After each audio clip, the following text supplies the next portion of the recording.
யோகா தினத்தை முன்னிட்டு யோவா யோகா அகாடமி சார்பில் தேசிய அளவிலான ஓபன் யோகா சாம்பியன்ஷிப் போட்டி கோவையில் நடைபெற்றது.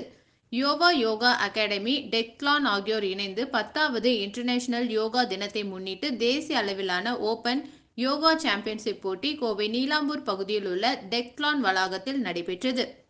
கோவை கருமத்தம்பட்டி பகுதியை சேர்ந்த யோவா யோகா பயிற்சி பள்ளியின் ஆசிரியர் வைஷ்ணவி முன்னிலையில் நடைபெற்ற யோகா போட்டியில் தமிழகம், கேரளா, கர்நாடகா உள்ளிட்ட பல்வேறு மாநிலங்களிலிருந்து மாணவ, மாணவிகள் கலந்து கொண்டனர்.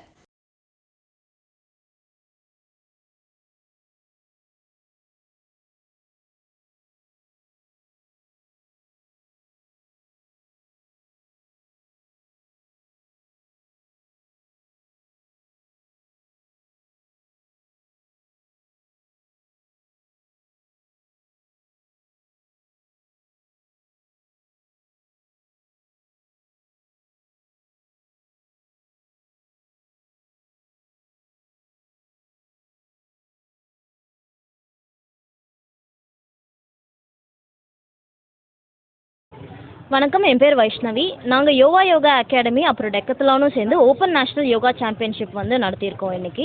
இதில் நிறைய ஸ்டேட்ஸ்லேருந்து பார்ட்டிசிபேட் பண்ணியிருக்காங்க. கேரளா, கர்நாடகா, தமிழ்நாடு, இந்த மாதிரி நிறைய ஸ்டேட்ஸ்லேருந்து பார்ட்டிசிபேட் பண்ணியிருக்காங்க. 300க்கும் மேற்பட்ட ஸ்டூடெண்ட்ஸ் பார்ட்டிசிபேட் பண்ணியிருக்காங்க. இதில் காமன் கேட்டகரி அப்புறம் சாம்பியன் ஆஃப் சாம்பியன் கேட்டகரிஸ் இருக்குது. இது எதுக்கு நடத்துகிறோம் அப்படின்னா, யோகா ஸ்போர்ட் இப்போ தான் ஒரு 2 இயர்ஸாக யோகா ஸ்போர்ட்டாக கொண்டு வந்திருக்காங்க. ஸோ எல்லாருமே யோகாசனா பண்ணணும் அண்ட் யோகாவை ஸ்போர்ட்டாக ஒரு சீரியஸாக எடுத்து பண்ணணும் அப்படின்னு சொல்லி ஒரு அவேர்னஸ்க்காக தான் இந்த காம்படிஷன் நடத்தியிருக்கோம். இதில் காமன் கேட்டகரியில் 3 ஆசனாஸ் பண்ணுவோம்.